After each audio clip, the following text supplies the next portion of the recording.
We're here. We're queer. And we're mourning. People, I hope you're doing well, my delovelies. So let me tell you something that, probabilistically speaking, may contain science.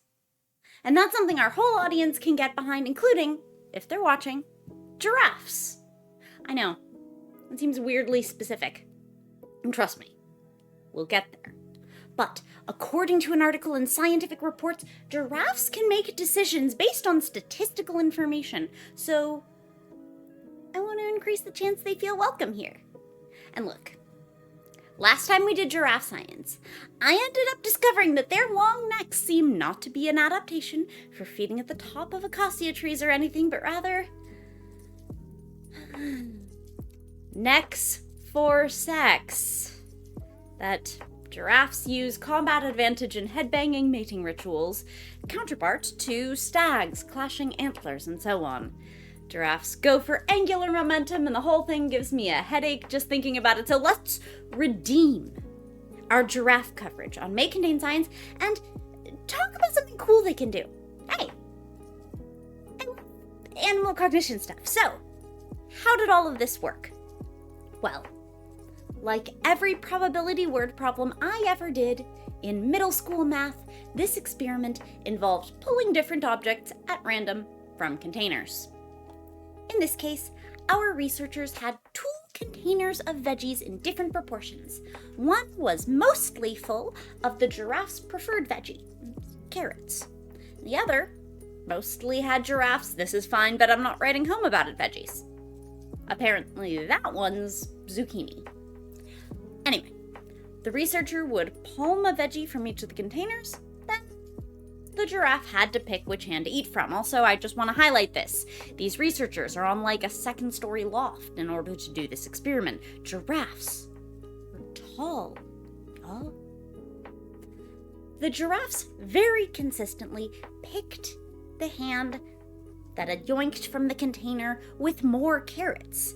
To determine whether the giraffes were just going by quantity, our researchers had them pick between a container with 20 carrots and 4 zucchini versus 20 carrots and 100 zucchini. Hey, giraffe knows they're getting one veggie either way.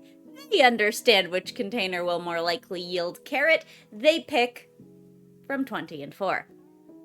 The researchers even put a barrier halfway into the container, so the probabilities of carrot in the upper half of the container, which the researchers were pulling from, were different than the bottom, allowing our scientists to determine whether giraffes could integrate their statistical inferences with physical environmental information.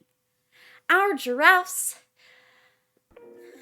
well, I'm not gonna lie, they didn't exactly fly in colors, that one. But hey, that shows we're getting a thorough look into giraffe cognition, testing the limits, all that stuff. I mean, if they'd hit it out of the park, maybe you'd start wondering if the giraffes were really responding to test conditions or if they were cheating. And by the way, along those lines, our researchers did a pretty impressive job at controlling for smell cues as well. The experimental design in this paper was actually quite nice, and like so many of my favorite animal sciences, paid attention to animals' favorite foods. So, the study pretty meaningfully demonstrates that giraffes understand the concept of more likely and less likely, the foundation of statistical inference, and a pretty abstract cognitive task. Giraffes are impressive! At last, we have put respect on them and redeemed our giraffe coverage. There's just one thing that's bothering me, though. I mean, we study lab mice, chimpanzees, plenty of those model organisms, as we've called them. Why of all of the animals in the world did these scientists choose giraffes? Well, this isn't the first time any animal cognition researchers have done experiments like these. That would be weird. Various primates have been tested all pretty successfully, and a bunch of birds. Kias, for instance, can make statistical inferences too. Score 1 for birds being extremely clever once again.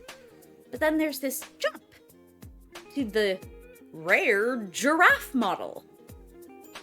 And there really is a reason. Apparently it has to do with a measurement called the encephalization quotient. We've talked about encephalization quotients before. It's a measurement that human scientists use to compare brain size between species, and importantly, it's the measurement that makes humans seem the most impressive, and that flatters our egos. Remember, humans don't have the biggest brains. Whales do. And then humans tried, okay, but like, proportionate to our body mass, we have the biggest brain, right? And then nature was like, nah. That's little rodents and stuff. You kind of need a baseline brain size, so small animals can have that one on lock. And then humans were like, okay, but our brain mass is disproportionately large compared to what you would expect of an animal of our size, right? Nature was like, I mean, yeah, sure.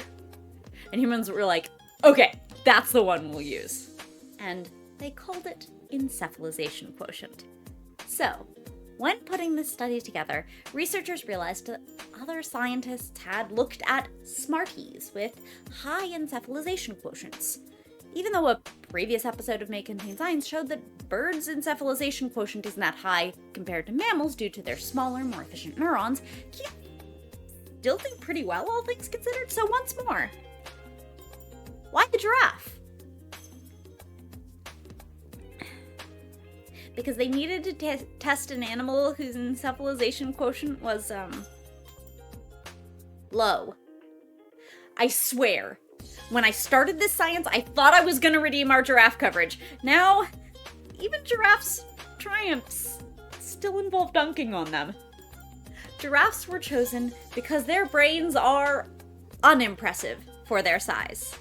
Again, by the vanity metric humans used to put ourselves on top. And hey, I get it.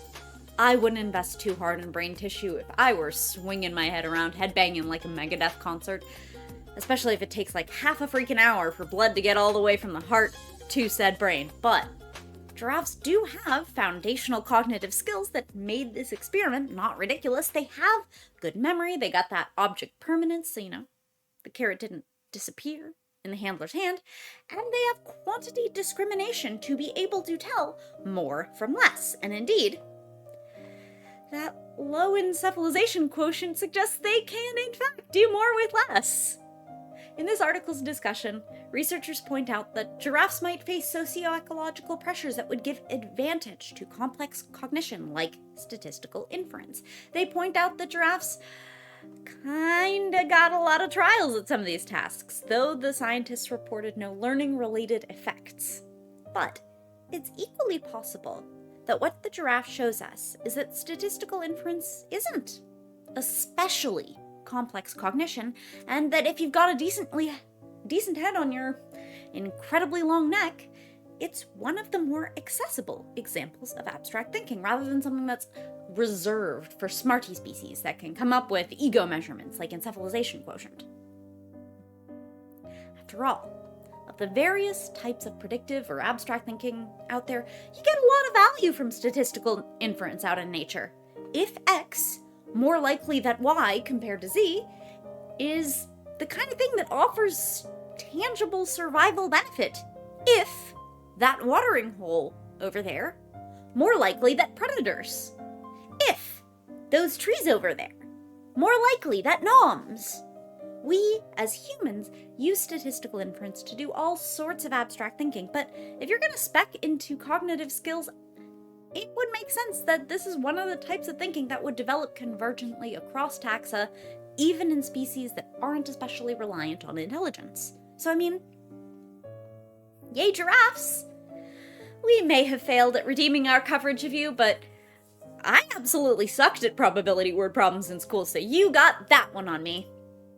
Hopefully that makes it more likely that you tune in next time.